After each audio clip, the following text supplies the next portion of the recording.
മുസ്ലിം league എന്ന രാഷ്ട്രീയ പാർട്ടിയുടെ ലേബലിൽ സ്ഥിരമായി ജയിക്കുന്ന എം.എൽ.എ. ഇത്തവണത്തെ തെരഞ്ഞെടുപ്പ് കൂടിയടക്കം 3 ടേമിലും എം.എൽ.എ. ആയി തെരഞ്ഞെടുക്കപ്പെട്ടു. വോട്ട് ചോദിച്ച് വീടുകളിലെത്തിയില്ലെങ്കിലും ജയിപ്പിച്ചു വിടുമെന്ന വിശ്വാസം അങ്ങ് കനത്തുപോയി. അതിന്റെ ഒരു പരിണിത ഫലമാണ് ജനങ്ങൾ അനുഭവിക്കുന്ന ഈ റോഡ്. അടുപ്പിച്ചെണ്ണിയാൽ തന്നെ 10-100 കുഴികൾ, അത്യാവശ്യം ഒരു സ്കൂട്ടറിന്റെ വീല് പോലും മൊത്തത്തിൽ താഴുന്ന ഗർത്തങ്ങൾ. ഈ കിടപ്പ് തുടങ്ങിയിട്ട് 10-15 വർഷമാകുന്നു. ഇന്ന് ശരിയാക്കും, നാളെ ശരിയാക്കുമെന്നൊക്കെ പറഞ്ഞ് എം.എൽ.എ. ഇലക്ഷൻ വരുമ്പോഴെല്ലാം ജയിച്ചു പോകുന്നു. ഇനി ഈ പണി നടക്കില്ല എന്ന് ജനങ്ങൾ സംസാരിച്ചു തുടങ്ങിയിരിക്കുന്നു. മലപ്പുറത്തെ ഒരു പ്രധാന റോഡിന്റെ അവസ്ഥയാണിത്.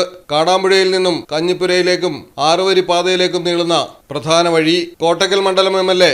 ആബിദ് ഹുസൈൻ തങ്ങളുടെ പിടിപ്പുകേടിന്റെ ഫലമാണ് ഈ റോഡ് ഇത്ര വർഷമായി ഈ വിധം കിടക്കുന്നതിന് കാരണം. വലിയ കുഴികളാവുമ്പോൾ കോറി വേസ്റ്റ് കൊണ്ടുവന്ന് കുഴികളിൽ തള്ളും. ഒരാഴ്ച കഴിയുമ്പോൾ അതിലേറെ വൃത്തികേടായി സഞ്ചാരയോഗ്യമല്ലാതെ റോഡ് മാറും.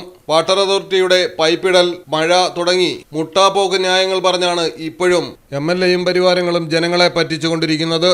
വെട്ടിച്ചിറയിൽ ടോൾ ബൂത്ത് കൂടി വന്നതോടെ തെക്കോട്ടും വടക്കോട്ടും പോകുന്ന പല വാഹനങ്ങളും ചരക്ക് ലോറികളടക്കം ടോൾ ഒഴിവാക്കി കടന്നുപോകാൻ ഈ വഴി ഉപയോഗിച്ചതോടെ നടന്നുപോലും പോകാൻ പറ്റാത്ത അവസ്ഥയിലായി റോഡ്.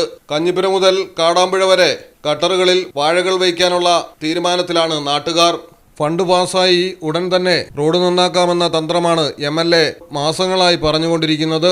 ഭരണം ഇടതുപക്ഷത്തിന്റെ കയ്യിലായിരുന്ന സമയത്ത് റോഡിന്റെ കാര്യത്തിൽ എം.എൽ.എയെ കൊണ്ട് ഒരു നടപടിയും ഉണ്ടായില്ല.